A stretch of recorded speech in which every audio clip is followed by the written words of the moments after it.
laga ini akan menjadi laga sengit karena ya Napoli pasti ingin bangkit dan berusaha untuk menjadikan menghadapi Inter Milan itu sebagai momentum dia gitu. Tapi kalau buat Inter, kalau mereka bisa tampil tenang, konsisten gitu ya nggak ada yang mustahil. Pemain Inter dalam posisi yang cukup baik, kepercayaan dirinya juga cukup lagi bagus lah ya. Bagus, dan ini menurut gua akan menjadi kredit tersendiri dalam upaya Inter persaingan di merebut Scudetto musim ini. Karena dua tim ini saat ini berada di nomor 1 dan 2 gitu, dan poinnya selisih 2 poin. Kalau Barcelona bisa mengalahkan Real Madrid, udah naik ke puncak. Itu dia. Gitu. Ya sebagai juara di pertengahan musim lah, ini ditentukan kayak di match ini sih kalau gue bilang ini. Kalau itu sih enggak sih, masih kejauhan. Karena ini kan harusnya momentum yang harus dijaga. Bahwa mereka bisa menang 2 kali beruntun lawan Sunderland, lawan Liverpool, ya kan. Mereka bisa bikin 2 gol dalam 2 pertandingan tersebut, masing-masing 2 gol dalam pertandingan tersebut. Ini kan menjadi sebuah usaha yang perlu diacungi jempol, tetapi juga perlu dijaga. Ya kalau lu bisa menang 2 kali beruntun, kenapa nggak bisa jadi 3 kali gitu kan?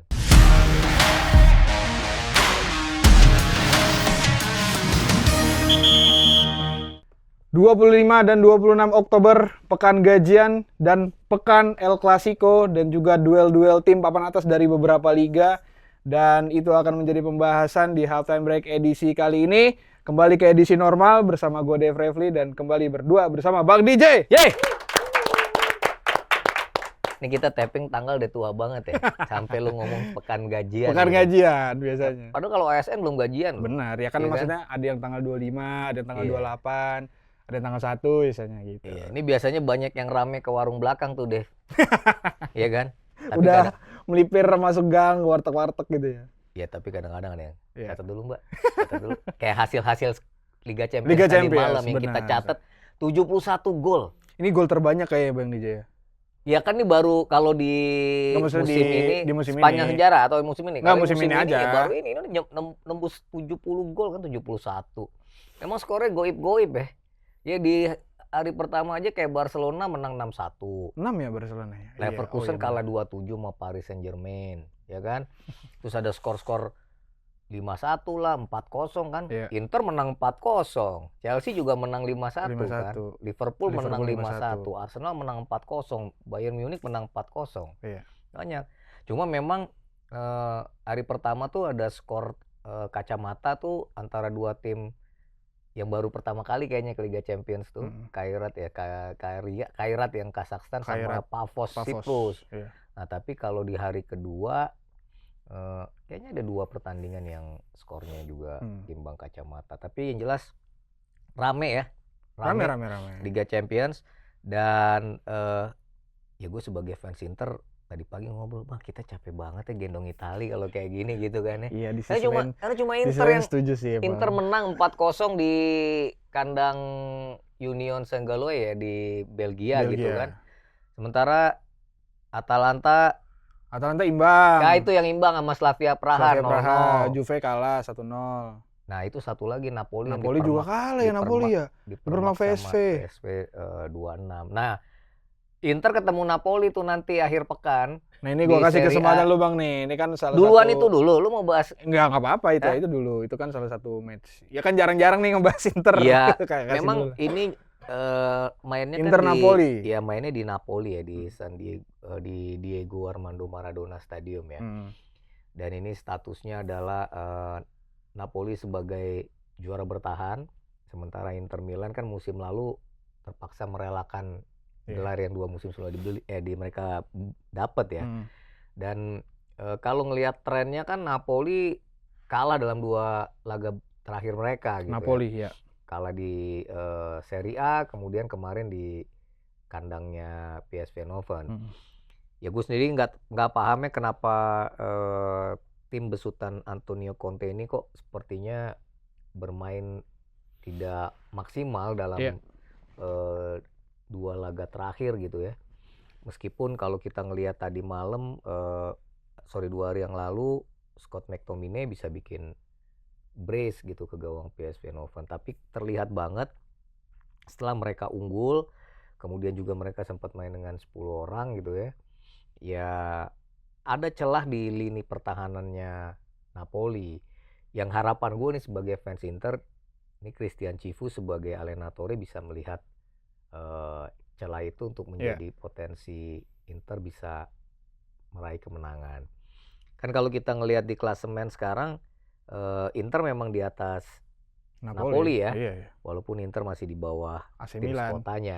tim sekotanya. Tapi ya setelah kalah 2 kali beruntun, Inter nih amazing sih. Gue juga nggak nyangka mereka bisa menang dalam 5 atau 6 pertandingan terakhir mereka gitu. Termasuk minggu lalu saat mereka bisa mengalahkan AS Roma 1-0. Jadi dalam 2 pekan Inter akan main tandang dan laga-laganya nggak mudah gitu. Tapi gue yakin Christian Cifu udah punya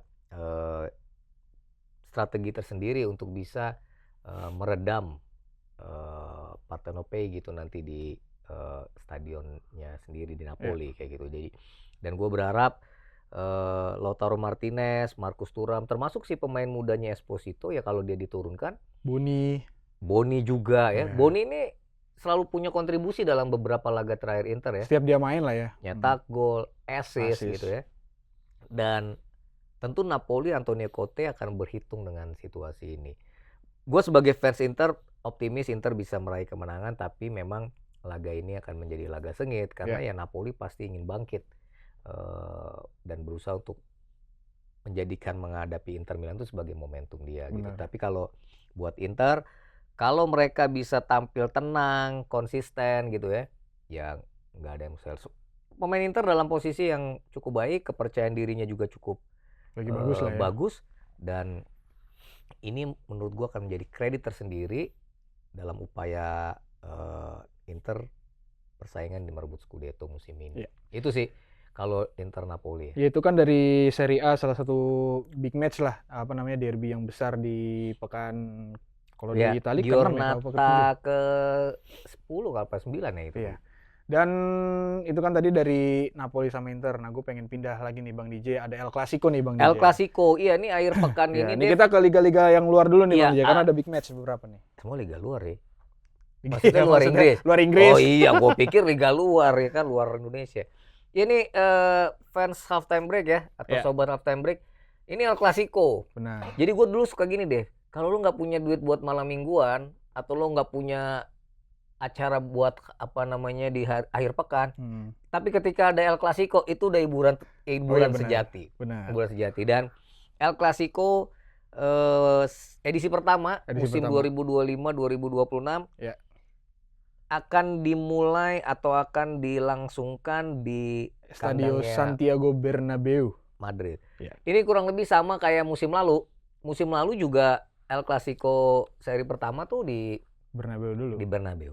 Nah, kalau gue ngelihat ada dua poin penting atau dua yang menjadi sorotan. Yang pertama tentu ini adalah untuk Xabi Alonso, pelatihnya. Lagi-lagi pertama ya, kemarin derby Madrid pertama, sekarang El Clasico pertama sebagai pelatih mungkin. Sebagai pelatih. Dan derby Madrid pertama sebagai pelatih Real Madrid, ya kan? Hasilnya. Fans Madrid nih ya. Hasilnya kan menggembirakan kan buat tuan rumah Atletico, Dipermak itu 5-2 kalau nggak salah. Iya kan 5-2. Nah, ini akan menjadi derby El Clasico pertama buat Xabi Alonso. Xabi Alonso ketika mengenakan seragam Real Madrid sebagai pemain sih dia udah ngerasain namanya menang, kalah, seri ya, diantem. Ya, bahkan udah dengan bersama Jose Mourinho juga dengan siapapun pelatihnya gitu. Jadi ini tentu kalau gue jadi Xabi Alonso mungkin 2 hari nggak tidur tuh ya. Meski ini ada kredit poin tersendiri di Liga Champions dini hari tadi mereka menang susah payah gitu 1-0. Sebenarnya bukan susah payah lah. Mereka bisa mendominasi pertandingan lebih dari 20 shot on goal ke gawangnya Juve, tapi cuma 1 gol yang bisa mereka peroleh gitu kan. Dan ini sebenarnya menjadi catatan tersendiri buat Los Merengues bahwa ya lu harus sebisa mungkin bisa memaksimalkan peluang yang ada. Seperti itu. Apalagi yang lo lawan adalah Barcelona.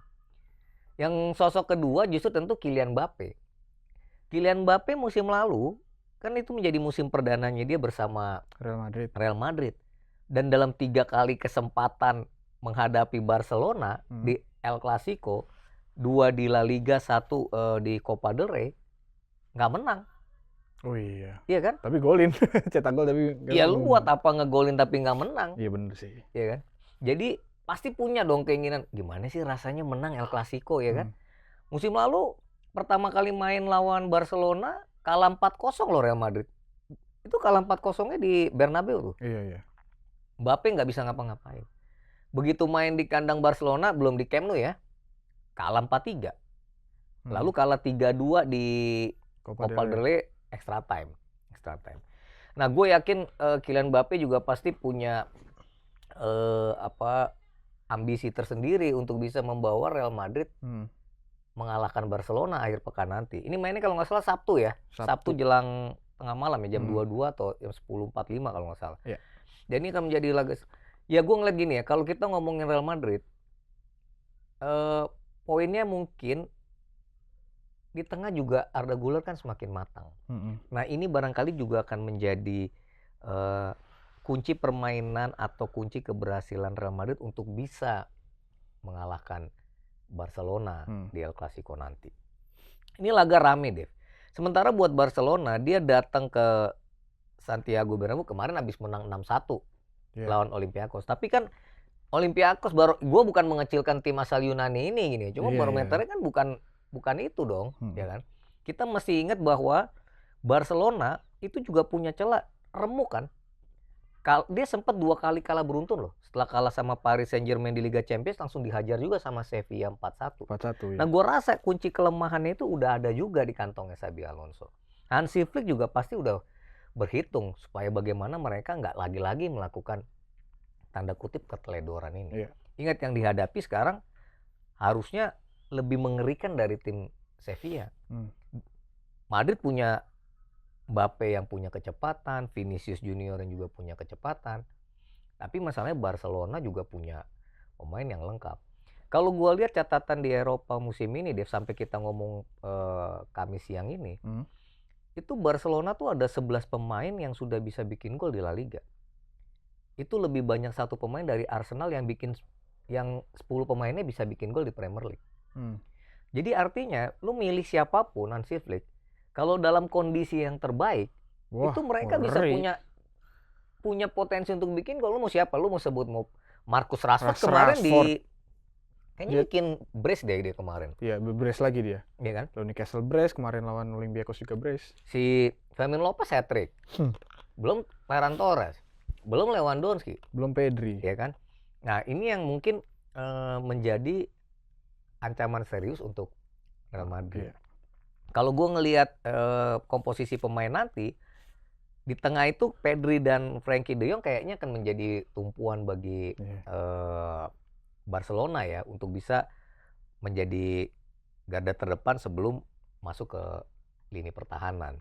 Dan duel nanti juga kayaknya akan menjadi peran penting kiper juga akan menjadi poin tersendiri tuh antara Courtois dan Szczęsny. Nah ini gue nggak tahu Joan Garcia udah main apa belum ya, kayaknya masih cedera deh dia tuh. Ya makanya artinya ini siapapun yang akan berada di bawah mistar masing-masing tim ini juga akan menjadi kunci permainan gitu. Tapi gue berharap duel ini rame, bisa bermain terbuka dan potensi golnya banyak. Itu tadi gue bilang, ketika El Clasico dimainkan dengan cara main yang terbuka, dengan adu strategi dan memaksimalkan potensi kecepatan dan talenta pemain, itu gol-gol yang tercipta menjadi hiburan tersendiri bagi kita pecinta bola di pekan, terutama tanggal tua gitu. Tapi kalau 25 udah gajian sih, happy nontonnya, bawa banyak cemilan. Ya itu seru lah gitu. Maksudnya kalau sebelumnya kan udah tahu lah kalau komposisi atau apa yang akan diterapkan atau yang dilakukan oleh Ancelotti gitu kan untuk menghadapi Barcelona kan pasti mainnya menunggu atau bertahan lah. Nah, kalau gue yang nunggu justru ya benar, setuju sama lo juga, Xabi Alonso ini pendekatannya udah mau kayak gimana nih. Dia udah bisa meramu skuad Real Madridnya dia yang dari 3-4-3 menjadi 4-3-3 yang menyerang, juga menghadapi Barcelona yang lagi eksplosif kayak gini juga patut ditunggu kalau gue. Iya. Dia mau pakai pendekatan apa gitu. Dan juga kalau gue catatan untuk Xabi Alonso nya gini Bang DJ. Ruang gantinya Real Madrid kan egonya tinggi-tinggi kan Bang DJ. Beberapa kali ngeliat berita bahwa salah satu tantangan dari Xabi Alonso juga di situ. Bagaimana dia bisa meredam atau menguasai ruang ganti ya. Iya, nah gue nggak tahu nih apakah menjelang El Clasico ini berita tersebut muncul atau gimana, atau bisa nggak Xabi Alonso bisa merangkul semuanya lah untuk bisa bersatu dulu itu untuk menghadapi El Clasico ini gitu. Kalau catatan gue di Xabi Alonso itu dari gue untuk Real Madrid lah. Tapi kalau untuk Barcelona sih gue juga belum dapat info lebih lanjut lagi Bang DJ terkait Rafinya udah bisa main apa belum, kan dia lagi cedera aja. Kayaknya masih cedera deh Dev. Tapi nggak tahu ya apakah dia akan siap untuk El Clasico ya. Itu dia gitu, makanya kayaknya sih di posisi IMF ataupun sayap kiri kalau nggak Fermin Lopez ya Marcus Rashford yang akan dipasang di situ ya. Tapi siapapun kayaknya Rashford sendiri ya selama dia nggak terlambat latihan atau telat ke stadion sih kayaknya akan dipasang ya, ya kan? Nah mungkin yang lainnya tuh antara Lamine Yamal, Dani Olmo gitu. Itu juga menjadi pilihan bagi Hansi Flick. Yang jelas ini laga seru Dev, karena dua tim ini saat ini berada di nomor 1 dan 2 gitu, dan poinnya selisih 2 poin. Kalau Barcelona bisa mengalahkan Real Madrid, udah naik ke puncak. Itu dia. Gitu. Ya sebagai juara di pertengahan musim lah, ini ditentukan kayak di match ini sih kalau gue bilang ini. Kalau itu sih enggak sih, masih kejauhan karena masih banyak laga-laga lain. Tapi kayak lagi El Clasico tuh punya daya tarik tersendiri lah. Ya. Kayak derby Milan di Italia atau derby di Italia di tanah spaghetti. Ya itulah dari 2 match besar di. Jadi jangan lupa tuh buat fans yang suka nonton La Liga dan yang nonton Serie A ya, itu akhir pekan ini akan. Dan jamnya bagus. Jamnya bagus ya, sekitar jam 10 ya, belum masuk. Ya masih bisa, mata masih melek lah ya. Iya, masih oke lah. Ya kan, untuk sambil nonton bola masih enak jam segitu. Iya, sambil rebus mie, jangan lupa kasih bakso biar enak. Saya nggak ada yang bayar jadi nggak bisa kita sebut Bang DJ. Iya, kita nggak bisa sebut. Ya kan.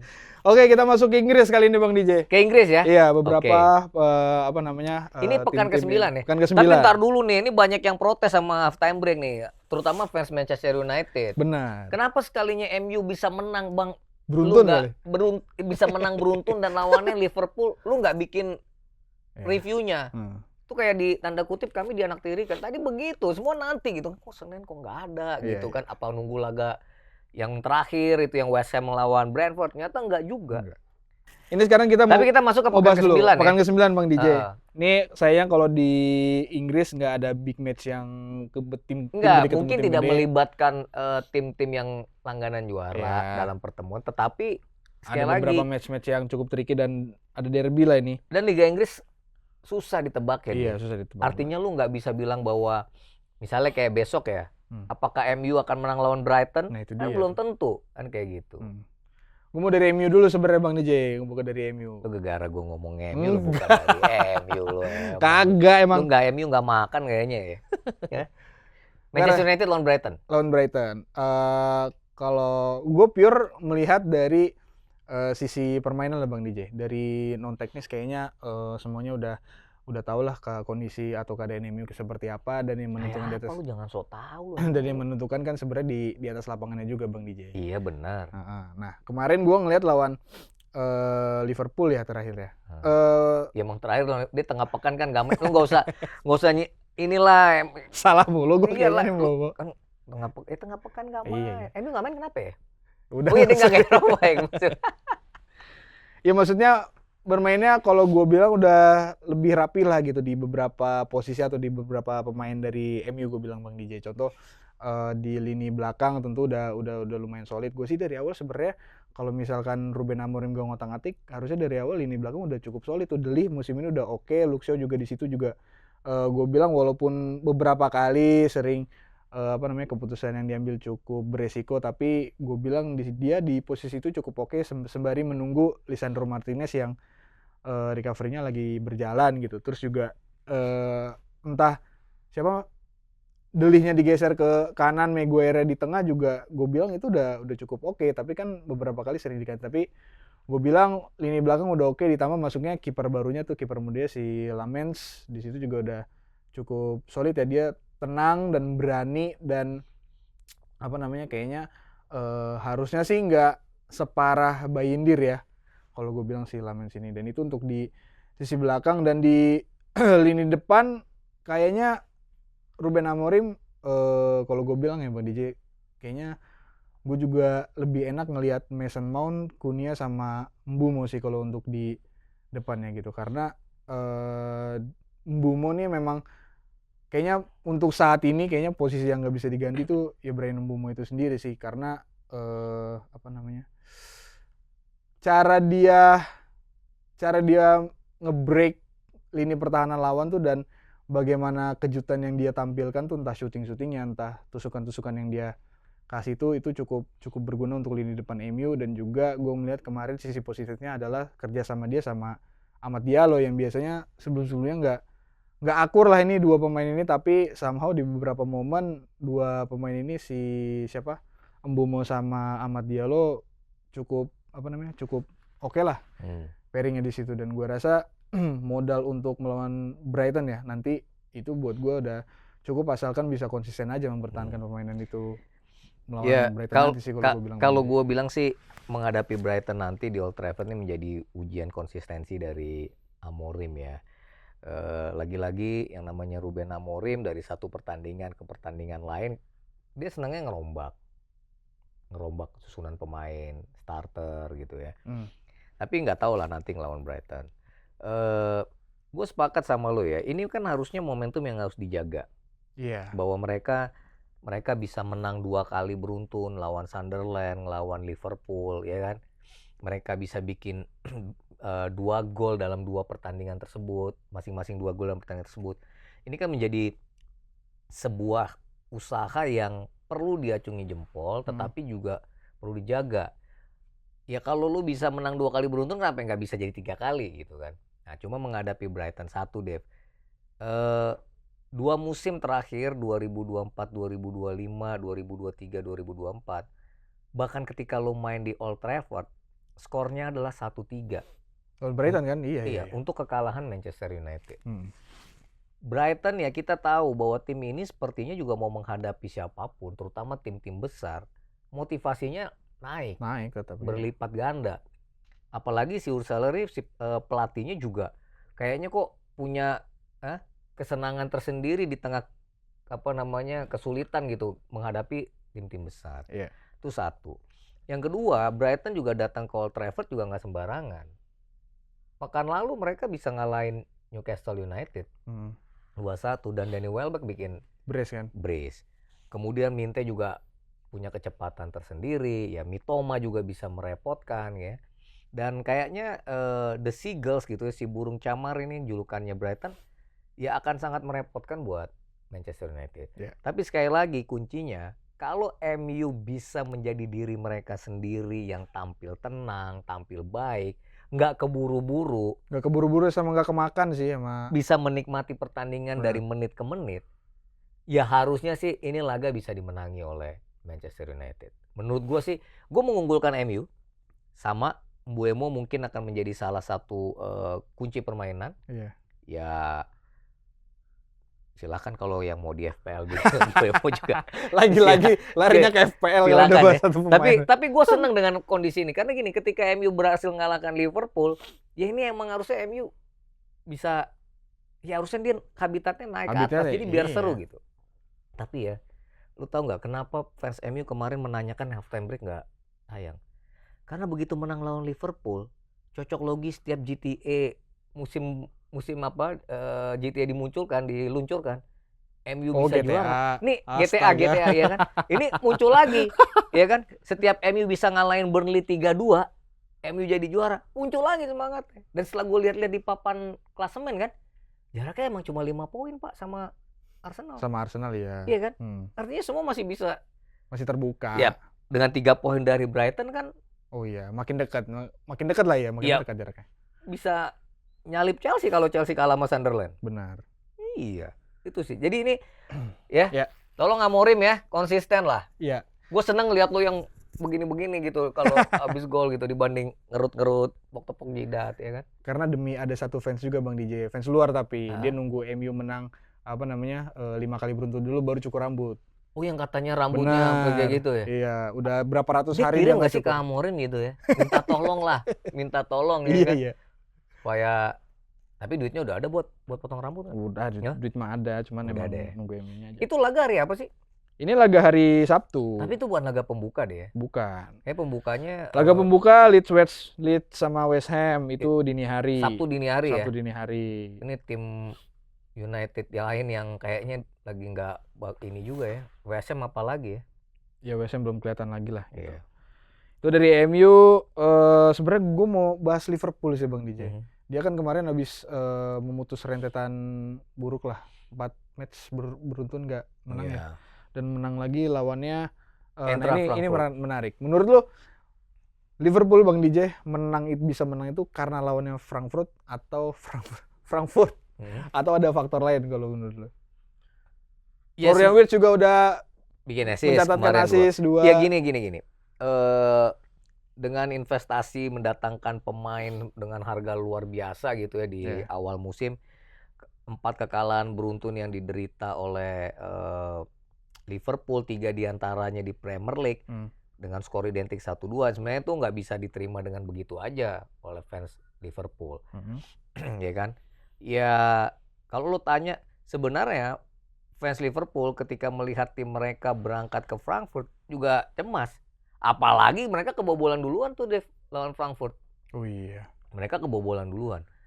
Bayangin lu udah 4 kali kalah main di kandang lawan di Liga Champions yang di match day kedua juga mereka kalah sama Galatasaray.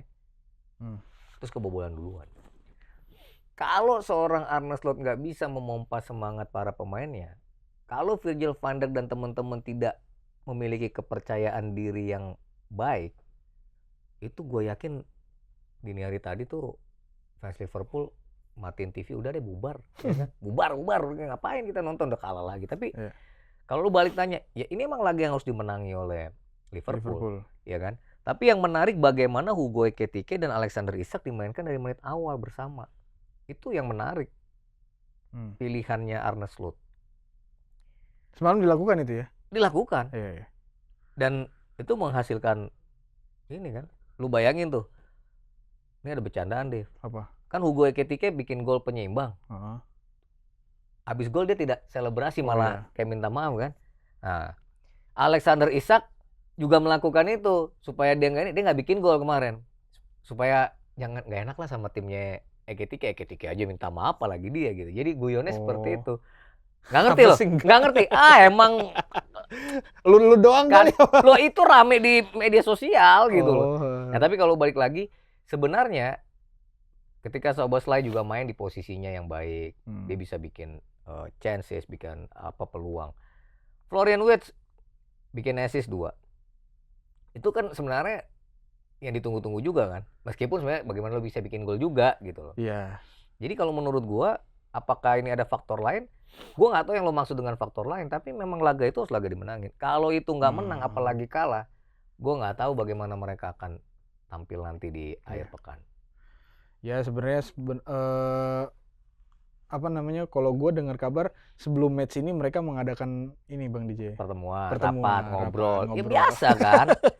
Maksudnya apa? Apakah setelah 4 match beruntun kalah dilakukan hal itu? Tapi maksudku ya kalau aku lebih pengen lihat lebih lanjut ya Bang DJ, kan satu poin yang udah didengar lah sama Arne Slot dari para fans lah gitu mungkin ya, sama dari para pengkritik adalah cadangin Mohamed Salah, dan itu dilakukan kan.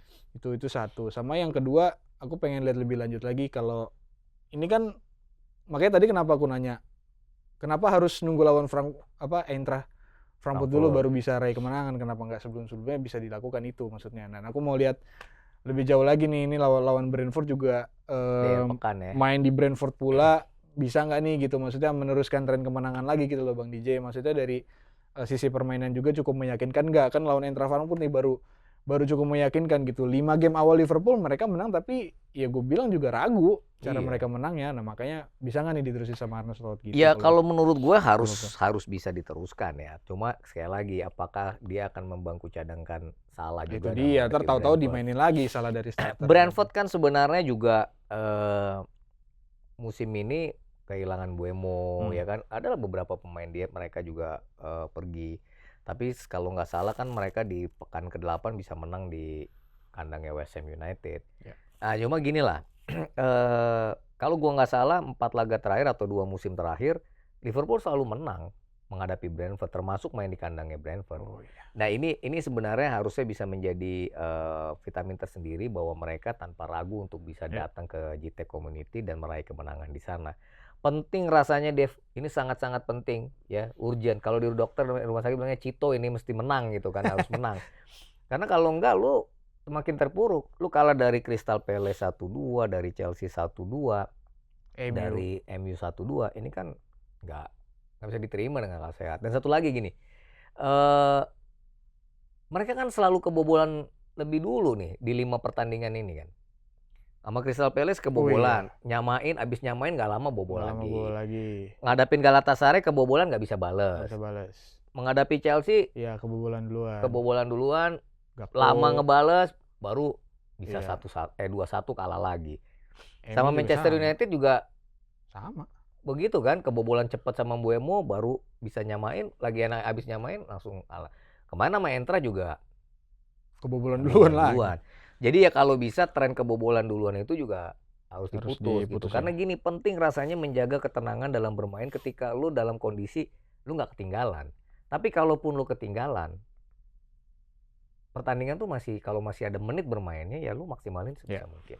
Nah menarik lagi, tunggu apakah Ugo Ekitike dan Alexander Isak akan dimainkan bersama lagi sebagai starter. Isak cedera kalau gua nggak salah. Ya itu makanya kan kita belum tahu apakah dia main lagi atau. Tapi kalau Ekitike dimainkan sebagai penyerang gitu ya, gue agak yakin sama pemain ini ya. Ini dia bisa nyari peluang, nyari celah, nyari ruang gitu ya, dan bisa menjadi kekuatan tersendiri. Ya emang striker kan dia. Iya. Ya, tapi ngomong kemarin gue ketemu Mas ADP, dia kan fans Liverpool dia kalah. Dia bilang gini, ini kenapa ya sama Isak ya? Ini gue takut jadi kayak Andy Carroll Bang DJ. Pemain pindah dari Newcastle ke Liverpool ya begitu katanya. Masih panjang Mas, gue gituin ya kan. Iya.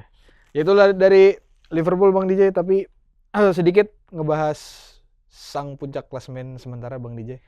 Arsenal. Lu ngapain sih buru-buru, masih banyak pertandingan gitu loh. Iya. Arsenal ngelawan Crystal Palace kan. Iya kan? Lu kenapa? Lu nggak bahas Chelsea? Tim lu nggak lu bahas? Nanti aja. Emang optimis lu menang lawan Sunderland? Iya, wah. Ya. Tapi kalau ke Arsenal ya, sekali lagi Dev. Ini kan derby London maksudnya Bang DJ. Ya Arsenal tiga laga terakhir derby London ya kan, ngadapin West Ham, kemarin menang lawan Fulham. Gongnya nih. Lawan mana nih? Crystal Palace. Lu lihat kan Crystal Palace lawan Bournemouth rame. Iya. 3-3. Iya. Nah, saat kita syuting ini kan sebenarnya Crystal Palace masih main di Conference League. Kita belum tahu hasilnya. Iya benar. Tapi apapun itu, Crystal Palace ya tim yang ya Glasner membuat tim ini menjadi solid. Menjadikan tim ini tidak mudah dikalahkan. Menjadikan tim ini jadi juga tidak mudah ditebak. Ya gue nggak tahu apakah Arsenal bisa melakukan itu. Tapi yang jelas Arsenal sendiri, Dev, ini Arteta kan dengan timnya lagi dalam kepercayaan diri yang besar. Yang tinggi banget sih, ya kan? Mereka ada di puncak klasemen. Di Liga Champions dalam 3 laga awal menang terus, clean sheet. Ya ini kan menjadi positif tersendiri buat The Gunners. Ini mainnya di Emirates. Di Emirates. Ya kalau gue bilang nih laga yang harus bisa dimenangkan lah. Dan Gyökeres kemarin bikin brace di Liga Champions. Moga-moga. Udah lama kita nggak ngeliat Gyökeres cetak gol di Liga Inggris. Cetak gol. Tapi sekali lagi nggak mudah. Benar. Gue sih pengennya diredam ya Arsenal ya. Ya lu sebagai diredam dulu. Iyalah. Pengennya gitu lah gue sebagai. Tapi enggak lah. Ini Arsenal akan. Tapi iya juga sih. Feeling gue Arsenal sampai menuju Desember unstoppable ya. Menurut gue. Ya Glasner tolong ya diredam dulu nih Arsenal. Seperti nggak tahu kalau Crystal Palace bisa seperti waktu Liverpool menang 5 beruntun kan kekalahannya sama Crystal Palace kan. Iya, awalnya dari Crystal Palace dulu. Iya, tapi ya kita lihat gitu karena Arsenal lu mau sebut pemain siapa bisa bikin gol juga, Dev. Iya. Ada 10 pemain. Lu bisa ada Zubimendi, Odegaard doang belum bikin gol. Oh, set piece Arsenal Gabriel. Wah, gila sih gue. Ya itu makanya gue bilang Arsenal. Jadi tuh ketika lu nggak bisa dapat gol dari open play, lu bisa manfaatkan skema bola mati dan ya lu mau pakai cara apapun menang 1-0 ya tetap 3 poin. Dan ini penting gitu loh untuk Arsenal. Ya Glasner ya, kita minta diredam dulu nih. Arsenal nih seri aja, imbang aja juga nggak apa-apa gitu. Kita lu kali ngefans Chelsea. Ya, itu dari Arsenal Bang DJ. Ini mau lanjut ke mana lagi Bang DJ? Sebenarnya kalau di pekan ke-9 laga yang rame itu adalah Aston Villa versus Manchester City deh. Aston Villa ini kita ngomong ya dia 5 masih match beruntun 5, kalau. Bisa 6 kalau kita ngomong kan dia main lawan Go Ahead Eagles di Europa League. Tapi kan kita belum tahu hasilnya. Tapi kalau andai kata dia menang berarti 6 laga beruntun. Itu sempurna juga di Liga Eropa karena di Liga Eropa dia ngalahin Bologna, ngalahin Feyenoord, ya kan. Jadi Unai Emery ini emang kayaknya bersama timnya tuh lagi oke trennya. Oli Watkins mungkin nggak seproduktif 1 atau 2 musim lalu, tapi di tengah Emiliano Buendia gitu kan, Morgan Rogers, Joe McGinn gitu ya. Lupa gue. Ya lu lupa. Maksud gue mereka bisa menampilkan daya dobrak tersendiri kayak gitu. Dan ini menjadi harusnya diawasi juga Magic Unai Emery lah itu ya. Oleh Pep Guardiola. Ingat loh Dev, 2 musim terakhir Manchester City main ke Villa Park kalah. Bisa 3 beruntun ini. Kalau nggak hati-hati. Tapi City tuh punya kartu as sekarang di Erling Haaland. Lagi-lagi Erling Haaland lagi nggak lupa bikin gol mulu. Kemarin walaupun cuma menang 2-0 di kandang Villarreal. Semua ajang Bang DJ. Negaranya dia sendiri. City, Premier League, Champions League juga.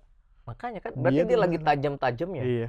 Kayaknya mau gaya apa juga dia bisa bikin gol. Jadi gol aja tuh bola itu. Ya ini bagaimana lini pertahanannya Aston Villa bisa meredam Erling Haaland, termasuk si penjaga gawang Emi Martinez. Mampukah dia bisa tampil brilian untuk bisa menjaga gawangnya steril, ya kan? Terutama dari ancaman-ancaman Erling Haaland. Oke. Ya sebenarnya kalau pekan ke-9 ini sekali lagi klasemen di Liga Inggris kan masih sangat fleksibel dan cair banget deh. Benar. Jadi gak heran kalau bisa jadi nanti ada perubahan posisi juga. Bournemouth juga akan menghadapi Nottingham Forest. Tim yang saat ini sedang berada di nomor 3 akan menjamu Nottingham Forest. Nottingham Forest dengan pelatih baru. Iya kan? Dia sama kayak Chelsea di musim 2022-2023. Gitu ya. Dalam satu musim udah 3 pelatih. Ini belum ada 10 pekan loh. Belum 10 pekan ya. Iya kan? Dari Nuno Espirito Santo, Postecoglou 8, 10, iya benar. Sekarang Sandais ya kan? Dan ini menjadi kayaknya debut ya. Debut. Oh nggak tahu kalau Nottingham Forest, enggak dong. Nottingham Forest kan masih main dia main juga di Eropa. Di Eropa. Ya ini debut di Premier League lah bersama Nottingham Forest. Tapi kalau Bournemouth bisa bikin gol lagi, ya gue sih Semenyo kayaknya kan gue mainin lagi ya. Nggak tahu nih FPL gue lagi berantakan sih bang. Kayaknya nggak cuma FPL lu yang berantakan nih, kayaknya banyak hal lain yang berantakan. Gitu ya. Iya. Ya udahlah, kita akhir pekan kita nikmati ya. Benar. Gue sih akan fokus ke Inter Napoli dan pasti El Clasico. Gue juga kayaknya bakal fokus di match-match besar di luar Liga Inggris juga Bang DJ. Gitu karena emang ada laga lain apa?